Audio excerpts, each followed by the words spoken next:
Hi, welcome back. Might be kind of unusual. I'm sitting down in my old chair. You can probably hear it. But tonight, I don't think I'm in the right mindset to really work on the Bronco or anything for that matter, because it's late and I just need to think about that kick panel just a little bit longer. But I think I'm gonna take the time. I don't think I ever really told y'all about the cost of it so far. You know, what I paid for the Bronco and what parts I have on hand and how much that I either spent or I got a lot of stuff for Christmas as gifts, which is awesome. But anyways, plan on going over those numbers with you tonight and kind of showing you how I do my record keeping, so to speak. Anyways, let me get my handy dandy notepad here. The Bronco, I originally bought it off my grandfather for $1,500. I believe that's what he bought it off my cousin for, and he drove it on the farm and just left mud in it, and I think that's where a lot of that rot came from. I know there's some before, but I think it got worse because it was just a farm truck and he just drove it feeding cows and everything else and didn't worry about it. I'm going to try to get a video on here at some point of when we first started up, I think after 4 or 5 years, and actually drove it home that day. Anyways, back to the subject. The Bronco originally cost me $1,500. Then I'm just gonna hit the big numbers, and then we'll get to the grand total. But the tires on it, I bought them brand new, or 5 or 6 years ago now. But they're Mickey Thompson Baja radials, MTZ, I believe. I think they're 32 inches. I don't remember. Anyways, those cost me $783. Then the next one was the new door shells I got. I got those as a Christmas gift. But I got both the driver's and passenger side ones, and that come to $330.22. Then the next major one was the kick panels and the floors that we're working on right now. And that come to $434.33. And then I got the grill, that goes across this. Got it as a gift, and that's $499. And then the wiring harness, I think it's the AutoWire Classic kit. I think it has the option for air conditioning and stuff on it, I think. But that cost $699.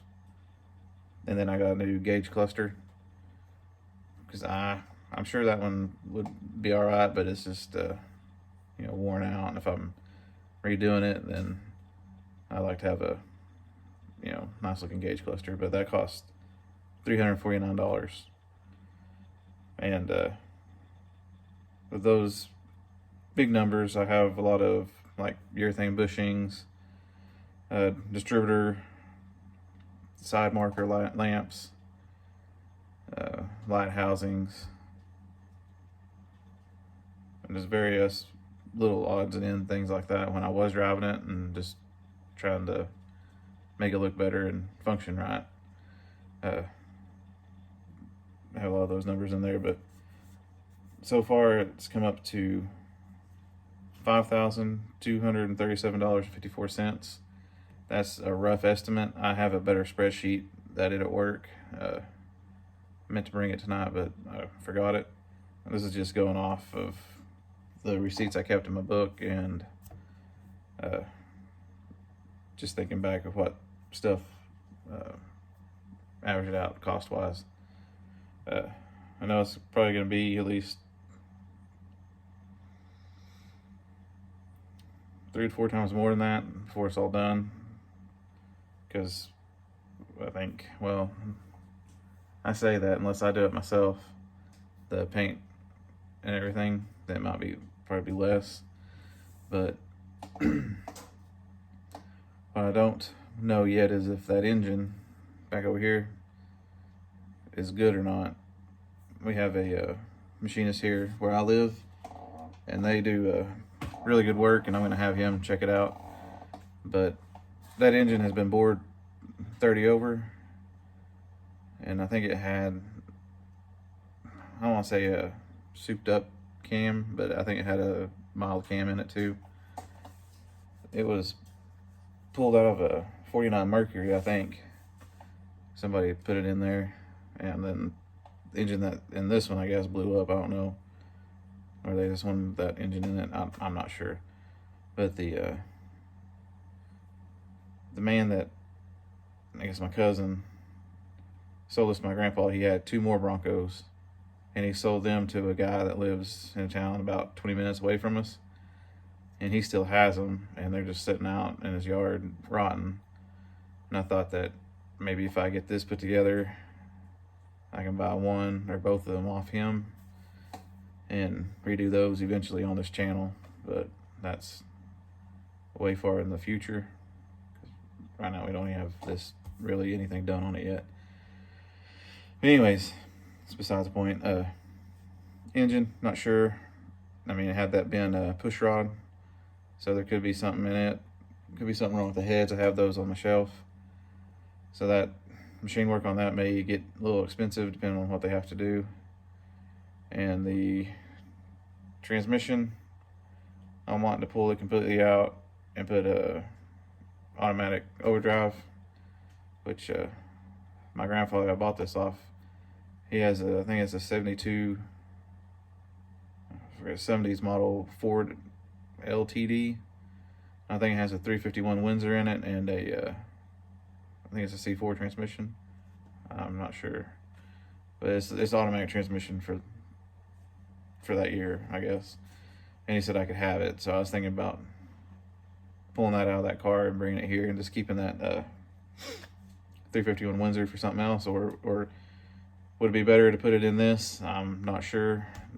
If y'all have a comment or suggestion on it, please let me know, because I think everything I bought for this engine would work on that. If not, I could sell it and try to get my money back. But I don't know if it's better to go with that little 289 or the 351 Windsor. But if y'all know, let me know, please, if it'd be better or not. And I don't think I'm gonna do any kind of lift on it. I like how it sits right now, and it rides pretty good. And I'm not gonna take it off-roading if I get it how I want it. But I know I gotta do paint and body, which is gonna be expensive, and then the interior, we're gonna keep the same kind of seats, and need to get a back bench seat for it. And I think I'll do a roll cage and get a hard top, a full hard top. I like the little pickup look, but having 2 girls that like to ride around, I really would like them to be in this with me and the wife. Just use it as our get around car, go shows and stuff. It'd be pretty neat. But anyways, I gotta get a bench seat for it, and a roll cage and a full top, which that's gonna be expensive too. And by the time it's all done, I'll probably need new tires, which was expensive too. So I got a lot of, I'm trying to say, a lot more work to do, but I just don't know if that engine's gonna be any good or not.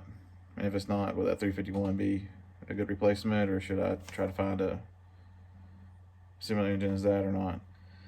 Anyways, getting off subject here. The other thing I wanted to talk about was car shows this year. I'm debating on actually renting a U-Haul, putting this on it and taking it to a show and kind of make a little plaque to put up there, describe what I'm doing and stuff like that. I don't know if y'all thought that'd be a good idea or not, but I thought it'd be kind of neat to take it and have people see, you know, it's a work in progress, and that they could, you know, tune in and see me work on it. Which I don't know if that's a good idea or not. I don't know if even car shows will allow you to bring something like that. That's just a shell mainly, but that's my thought. I was thinking about doing the Robbers Cave car show in Wilburton. If any of y'all know, that car show is a pretty big show, and see if they'll let me bring it or not. But if not, I might try a couple other kind of local shows here or across the state. Probably not too far from where I live, because I don't want to be hauling this, you know, across the state. But anyways, that's my thought on car shows this year, and if I don't happen to get any car shows, then we'll just keep working on it and keep going. But yeah, today was a weird day. I just not in the mood to mess with that kick panel. I know there's other things I can do, but like I said, I haven't told y'all how much I spent and all the parts I got. So I thought this would be a good day to kind of do that, and then I'll show you how I keep my receipts and stuff. First, I got these. This is an old binder. I don't know how old it is, probably from the 60s. Because it actually has a metal piano hinge, which is pretty awesome. Anyways, these first pages are just stuff that I'd like to get eventually. I got like disc brakes in here, power booster, vintage air, some polished pulleys, and sending units for the fuel tanks, lockouts. Anyways, after all the stuff my wish list, then I get to the receipts. There's the shipping papers that tell you how much you paid for stuff and stuff like that. And I just have them in here. Just every time I get a new one, I'll put it in. Even if I get stuff for Christmas and they give me the invoice, I'll put it in here. And then I'll have black tag, have all those in there. And of course my title, and then just miscellaneous receipts from, like, I think this one I got a solenoid, fuse holder, and just different little odds and ends I needed at the time. Spray paint. Let's see what this one has on it. Ring terminal, a detail brush, which I'm not sure why I have that in here. I guess the ring terminal is for a battery cable. And this one. Not sure what that one is. It's a CTI something or another, disconnect. Anyways, keep all that in there, and then of course got my license plate in there, so when I do go to tag it, I should have everything ready. But that's how I kind of keep my stuff together. And as soon as I get my wish list, I'll take this out and put the receipt in here. That way, if I ever do decide to sell it, I'll have everything I've put into it and done to it, and it should make it easier to sell, hopefully, and maybe hopefully make it more desirable, since people know what's on it. If I already sell it too, I guess show them the channel and they can watch me build it. But anyways, if you made it through this rambling of kind of just me, I guess, word vomiting out about stuff about the Bronco, thank you. And if you made it through a little bit, thank you again. But I think this will do me for me tonight. Like I said, I didn't not in the mood to mess with it. It makes me feel bad, but I figured might as well, want to be kind of honest about how much it's going to cost and what parts I got, you know, and all this stuff. And I thought this would be a good time to do that. So I honestly couldn't believe that I have that much money in it already, considering that I think my personal account only got about $200 in at the moment. So that's why I haven't really been ordering any parts, because I'm waiting for that to build back up. But anyways, yeah, if you watch this, thanks for watching. And if you're new to the channel, I will get back on this next video, I promise you. But anyways, please like, comment, subscribe. It really helps me and helps the channel, and keeps me coming out here, because today it was really tough to come out here just to even do this, because I'd rather be asleep right now. But what time is it? It's about 1 o'clock. Anywho, thanks for watching. Please like, comment, subscribe, and I'll see you on the next.